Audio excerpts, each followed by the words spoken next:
আসসালামু আলাইকুম রহমতুল্লাহি ওয়া বারাকাতুহু। প্রিয় দিনী ভাই ও বোনেরা, আজকের আমরা জানতে চলেছি বেনামাজিদের সঙ্গে কুরবানি করা কি যাবে? যারা নামাজ কালাম কিছুই ধার ধরে না, কিন্তু প্রত্যেক বছর কুরবানি ঈদ আসলে যারা গরু কিনে কুরবানি দেওয়ার জন্য প্রস্তুত থাকে, তাদের সঙ্গে কি আমরা কুরবানি একসঙ্গে মিলে দিতে পারবো?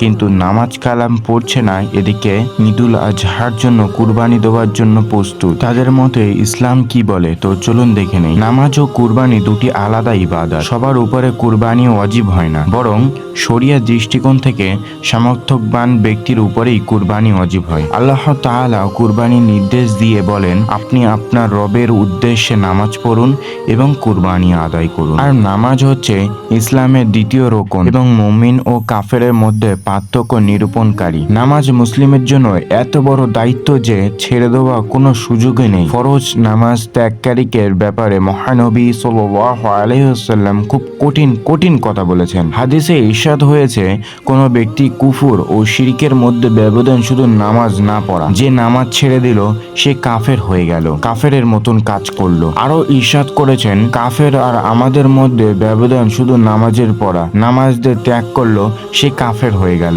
ইচ্ছাকৃত ফরজ নামাজ ত্যাগ করলে তার উপর আল্লাহ তাআলা কোনো জিম্মেদারি থাকে না। এক হাদিসে এসেছে, যার ভিতর নামাজ নেই তার ভিতর কোনো দিনই নেই। ওমর রাদিয়াল্লাহু তাআলা আনহু বলতেন, নামাজ ত্যাগকারী নিঘাত কাফের, এবং আলী রাদিয়াল্লাহু তাআলা আনহু বলতেন, যে নামাজ পড়ে না সে কাফের। এবং আরো হাদিস এসেছে, আব্দুল বিন মাসুদ রাদিয়াল্লাহু তাআলা আনহু বলেন, যে নামাজ পড়ে না সে মুসলিম নয়। সুতরাং নামাজের সঙ্গে কুরবানির সম্পর্ক না থাকলেও নামাজ থেকে সম্পূর্ণ গাফেল ব্যক্তিকে কুরবানির পশুতে শরীক বানাতে নিষেধ করেন আলেমেরা। কারণ আল্লাহর সন্তুষ্টির কামনা এবং আল্লাহকে ভয় করা ব্যক্তি কখনো নামাজ ছেড়ে দিতে পারে না। এমন ব্যক্তি আল্লাহর সন্তুষ্টির জন্য কেমন করে কুরবানি করবে? বিষয়টা অসম্ভব বলা চলে। হয়তো মানুষের ভিতরে তিরস্কার থেকে বাঁচতে বা গোস্ত খাওয়ার নিয়তে কুরবানি করে থাকবে, এটি তার জন্য স্বাভাবিক। কারণ যে 5 ওয়াক্ত সালাত আদায় করছে না, আল্লাহর সঙ্গে ভালো কমিউনিকেশন নেই, সে কিভাবে সেই কুরবানি দিলে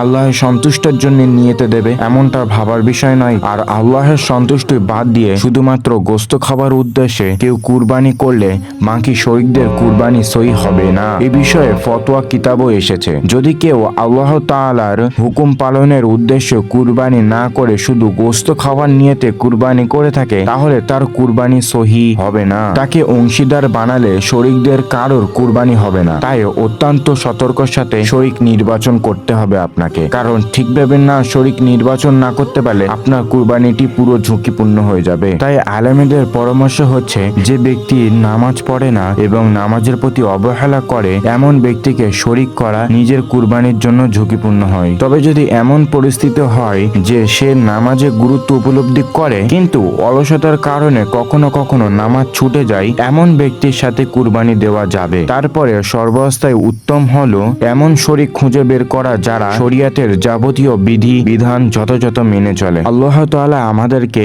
দিনদার মুসলমানদের সাথে কুরবানি দেওয়ার তৌফিক দান করুন। আমাদের সবার কুরবানি কবুল করুন, আমিন সুম্মা আমিন। আসসালামু আলাইকুম ওয়া রাহমাতুল্লাহি ওয়া বারাকাতুহু।